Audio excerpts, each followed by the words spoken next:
US President Joe Biden has allowed Ukraine to strike deep inside Russia with American-made missiles.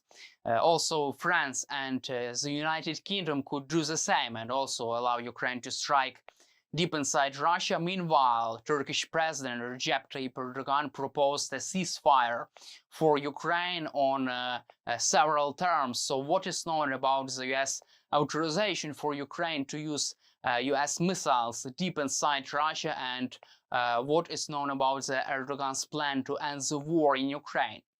After the months of debates and discussions in the White House, President Biden has finally allowed Ukraine to strike back, to strike Russia with US-made missiles, ATACMS, missiles with a range of 300 kilometers. So Ukraine now can strike deep inside Russia. Reuters previously reported that Ukraine would begin its long-range strikes in a matter of days. Lots of Russia's ammunition depots and centers of recruitings and human resources, Russia's war resources, would be damaged by Ukrainian missile strikes. Also, according to the New York Times, President Biden has allowed Ukraine to strike deep inside Russia and target all Russia's military installations in the Kursk region of Russia. According to the New York Times, Biden could allow Ukraine also to strike other regions of Russia, and this decision has been made because Bloomberg previously reported because Vladimir Putin decided to escalate by deploying North Korean soldiers to the battlefield in Ukraine. According to Bloomberg, 100,000 North Korean troops will be deployed to support Russia's war effort against Ukraine. That's why President Biden has finally allowed Ukraine to strike deep inside Russia with ATACMS systems. However, military experts are not confident that this move can dramatically change the course of the war.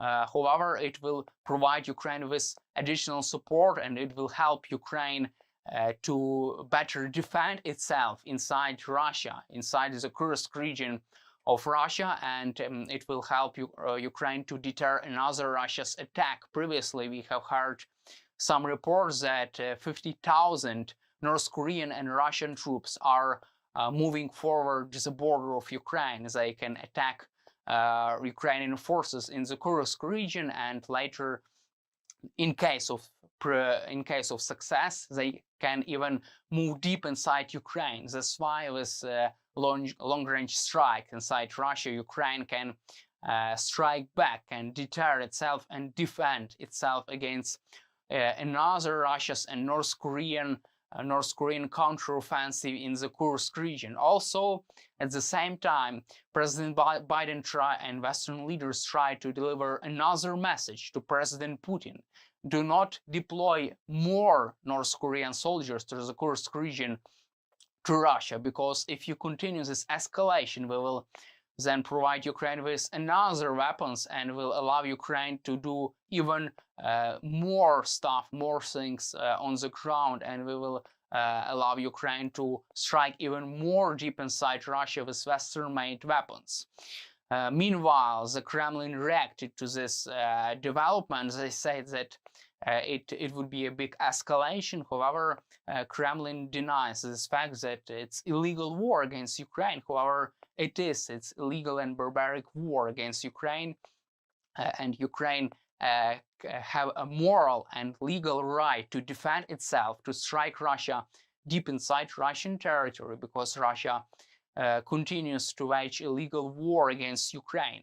Meanwhile, German Chancellor Olaf Scholz held a phone call with Vladimir Putin.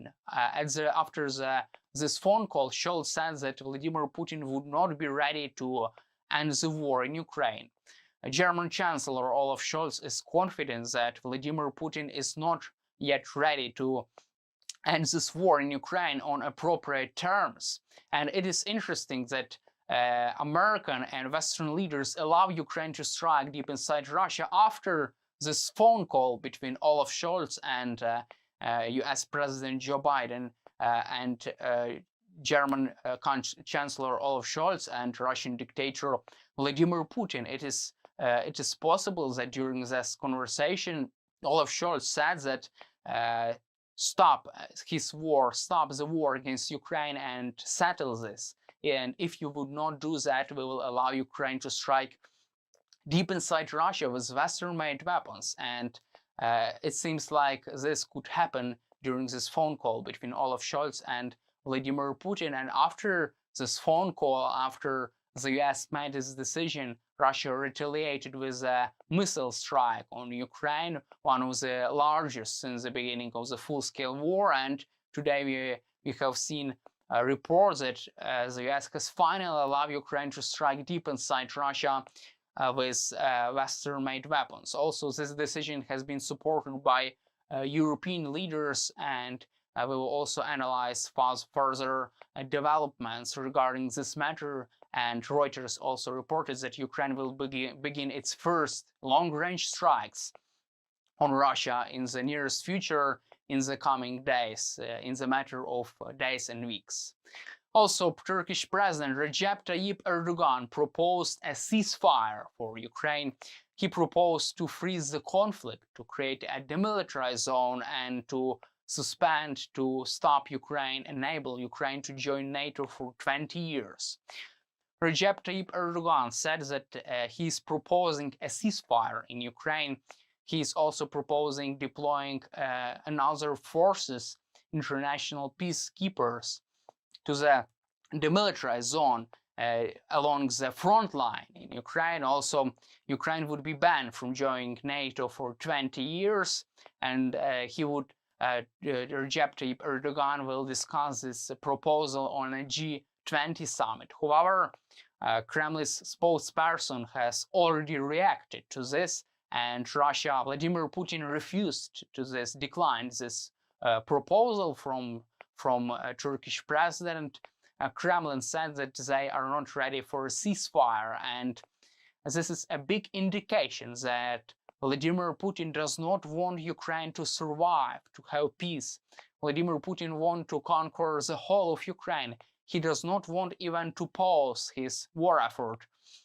He does not want Ukraine to live peacefully. He does not want Ukraine to have the possibility to survive and to have a peace settlement of this war. That's why Vladimir Putin is not ready for a peaceful settlement right now, according to his spokesperson Dmitry Peskov. It is interesting that Donald Trump has proposed similar plan to end the war in Ukraine with freezing the conflict, demilitarized zones, and it seems like Vladimir Putin will refuse and will decline even Trump's plan to end the war, and this could lead to a big confrontation between Vladimir Putin and Donald Trump. And let's hope that Donald Trump will go after Vladimir Putin and will put more pressure on Russia, as it is in the President Zelensky plan, to end this war on appropriate terms, put more pressure on Russian dictator Vladimir Putin to force him to negotiate with Ukraine in a good faith, because the long and lasting peace could be achieved in Ukraine only on appropriate for Ukraine terms. That's all for today. Subscribe to our YouTube channel, stay with us on YouTube, and glory to Ukraine.